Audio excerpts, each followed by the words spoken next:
दुनिया में कई सारे रिलीजन है और उनमें खुदा की एक किताब होती है और वो किसी नबी या फिर प्रॉफिट के जरिए धरती पे भिजवाई जाती है, ऐसा मानते हैं। और उस किताब को फॉलो करना अनिवार्य होता है और आप क्वेश्चन नहीं कर सकते। लेकिन हिंदुइज्म एकमात्र ऐसा रिलीजन है जिसमें डिबेट का कॉन्सेप्ट है और science, music, maths, Ayurveda, yoga, meditation ये सब रिलीजन का ही हिस्सा है। हिंदुइज्म में वेद है, तंत्र है, सूत्र है, दर्शन है, उपनिषद है और दूसरी भी कई सारी अनगिनत किताबें हैं। यहाँ तक कि हिंदू धर्म ही दुनिया का एकमात्र रिलीजन है जो मानता है कि दुनिया की सारी चीजों की तरह ब्रह्मांड भी वास्तव में मृत्यु और पुनर्जन्म से गुजरता है। विज्ञान और धर्म आम तौर पर एक साथ नहीं चलते हैं। हमने देखा है कि वैज्ञानिक धार्मिक विश्वास करने वाले लोगों का तिरस्कार कर रहे हैं और उसके विपरीत। हालांकि धर्म कुछ लोगों के लिए तार्किक नहीं हो सकता है, लेकिन हिंदू धर्म ने इसके पीछे कुछ विज्ञान साबित कर दिया है। और ऐसे कुछ बहुत ही महान वैज्ञानिक है जो हिंदू धर्म से प्रभावित हुए हैं, जिन्होंने हिंदू धर्म से प्रेरणा ली है और उनके प्रभाव और हिंदू धर्म के बारे में अपने विचार प्रकट किए हैं। तो चलिए जानते हैं ऐसे 6 महान साइंटिस्ट के बारे में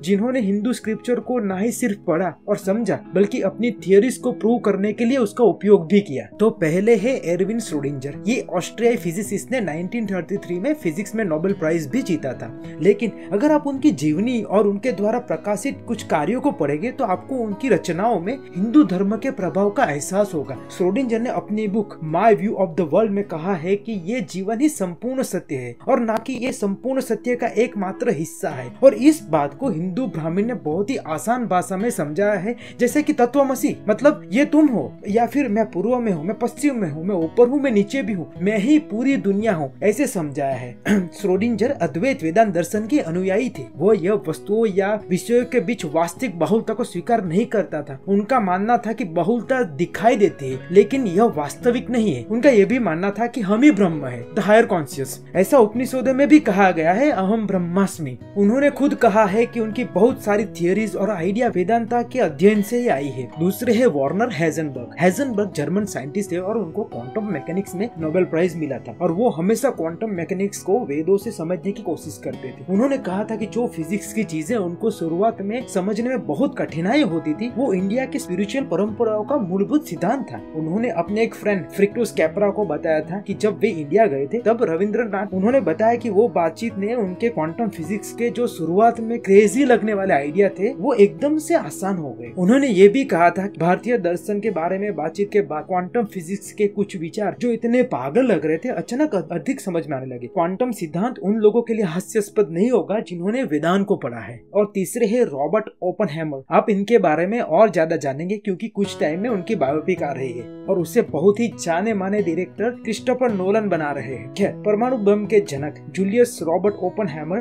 थियोरिटिकल फिजिसिस्ट थे जिन्होंने परमाणु बम के आविष्कार की अध्यक्षता की थी। वो भगवत गीता, महाभारत और भारतीय इतिहास से बहुत प्रभावित थे। उन्होंने संस्कृत का भी अध्ययन किया था और संस्कृत में ही भगवत गीता भी पढ़ी थी। उन्होंने कहा था कि वेदों का ज्ञान ही इस शताब्दी का सबसे बड़ा उपहार है। भगवत गीता दुनिया की सबसे अच्छी फिलोसॉफिकल बुक है। चौथे है Niels Bohr. Niels Henrik David Bohr सूची में एक और नोबेल पुरस्कार विजेता है। उन्होंने Stephen Prothero book God is one में कहा था, मैं प्रश्न पूछने के लिए उपनिषद में जाता हूँ। ये एक माने में बहुत ही बड़ी बात है। एक नोबेल प्राइज विनर अपना समाधान ढूंढने के लिए हिंदू स्क्रिप्चर को पढ़ता है। तो अगले है Carl Sagan, American astronomer, cosmologist, astrophysicist, astrobiologist and philosopher, एक डिवोटेड हिंदू थे। उन्होंने कहा था कि हिंदू धर्म दुनिया के महान धर्मों में से एक है जो इस विचार को समर्पित है कि ब्रह्मांड स्वयं में एक विशाल, वास्तव में एक सहज मृत्यु और पुनर्जन्म की संख्या से गुजरता है। यह एकमात्र ऐसा रिलीजन है जिसमें समय के पैमाने आधुनिक वैज्ञानिक ब्रह्मांड विज्ञान के अनुरूप है। इसका चक्र हमारे साधारण दिन और रात से ब्रह्मा के एक दिन और रात तक चलता है जो 8.64 अरब वर्ष लंबा है। पृथ्वी